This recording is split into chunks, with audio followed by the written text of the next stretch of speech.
సింహరాశి వారికి లాభస్థానంలో శుక్రుడు, గురువు, దశమ స్థానంలో రవి, బుధుడు, భాగ్యస్థానంలో కుజుడు, అష్టమ స్థానంలో శనేశ్వరుడు. ఆరోగ్య విషయాల్లో జాగ్రత్తలు అవసరం. ఉష్ణ సంబంధమైనటువంటి అంశాలతో అనారోగ్యాలు బారిన పడే అవకాశం ఉంది. చర్మ సంబంధమైనటువంటి అనారోగ్యాల బారిన పడే అవకాశం ఉంది. అప్రమత్తంగా ఉండండి. నిర్లక్ష్యం పనికిరాదు. వైద్యులను సంప్రదించి అప్పటికప్పుడు మంచి నిర్ణయం తీసుకోగలిగితే అన్ని విధాల శ్రేయస్కరం. ఇదేదో మామూలుదే కదా, ఇది సర్వసాధారణమైందే కదా, 2 రోజులు ఇంట్లో ఉండి రెస్ట్ తీసుకుంటే తగ్గిపోతుందేమో అన్న ఈ విధమైనటువంటి సొంత వైద్యాలు, చిట్కాలు మాత్రం పని చెయ్యవు. ఇది గ్రహించి మెలగండి. వ్యాపార నిమిత్తం నిలబడడానికి సామధాన దండోపాయాలను ప్రయోగించాలన్న ఆలోచనలు ఎక్కువ శాతం పెరుగుతాయి. విదేశాలలో వ్యాపారాలు చేసుకున్న వారికి నష్టం వాటిల్లే అవకాశం ఉంటుంది. లైసెన్స్లు, అగ్రిమెంట్స్ ఉన్నప్పటికీ కూడాను అర్ధాంతరంగా అవన్నీ ముగిసిపోయాయని లేదా టెర్మినేట్ చేసే అవకాశం ఉంటుంది. కొన్ని ఉల్లంఘనలు జరిగాయని ఏదో ఒకటి ఏదైతే ఏముంది at the end of the day అది క్యాన్సిల్ చేయాలన్న ఆలోచన వాళ్ళకి కలిగింది. మనకి నష్టం కలిగించాలన్న దురుద్దేశం కలిగింది. ఈ విధమైనటువంటి అంశాలతో లీగల్గా మీరు ఇరుక్కోకుండా జాగ్రత్తలు వహించండి. అప్రమత్తంగా ఉండండి. దూర ప్రయాణాలు అనుకూలంగా ఉంటాయి. ఉద్యోగ ప్రయత్నాలు కలిసి వస్తాయి. మీరు అనుకున్నటువంటి ఉద్యోగమే కాక మరి ఇతర ఉద్యోగ ప్రయత్నాలు కూడా చేయటం వల్ల మీకు మంచి జరిగే అవకాశం ఉంది. ప్రస్తుతం గోచార రీత్యా పరిస్థితి బాగాలేదు. జన్మజాతకంలో కూడా పరిస్థితి బాగాలేకపోతే వచ్చిన దాంతో సర్దుకోగలిగితే ప్రస్తుతానికి నిలబడగలుగుతారు, నిలదొక్కుకోగలుగుతారు. అసంతృప్తి, కాస్తంత విసుగు, చిరాకు, కోపం సర్వసాధారణంగా ఉంటాయి. వీటి వలన ఎక్కువ శాతం మీరు మానసికంగా దెబ్బతినకుండా జాగ్రత్త వహించండి.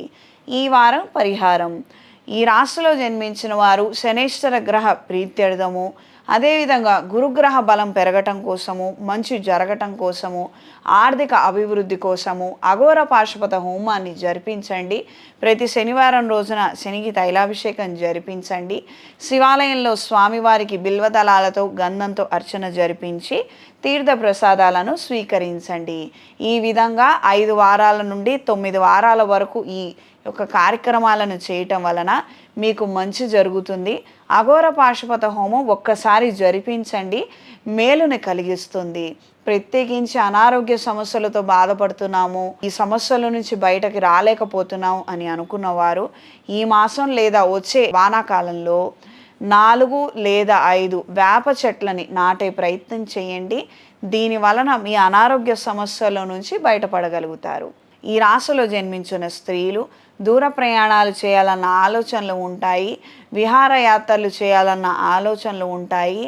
వస్త్ర సంబంధమైన వ్యాపారస్తులకు, ఇమిటేషన్ జ్యువెలరీ వ్యాపారస్తులకు కాలం అనుకూలంగా ఉంటుంది.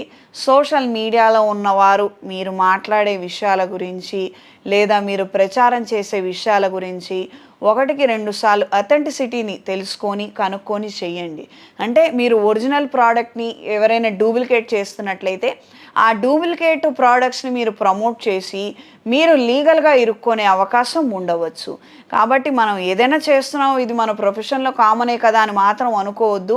మనం ఏం చేస్తున్నాం, ఎలా చేస్తున్నాం, దాంట్లో మంచి ఏంటి, చెడేంటి, మనల్ని అప్రోచ్ అయిన వాళ్ళు కరెక్ట్ మనుషులా కాదా, వాళ్ళే ఒక ఫ్రాడ్ అయితే అట్లాంటి ఫ్రాడ్ వాటిలో మనం ఇరుక్కునే అవకాశం ఉండొచ్చు. ఈ విషయాలలో అప్రమత్తంగా ఉండండి. నిదానంగా నిర్ణయం చేయండి.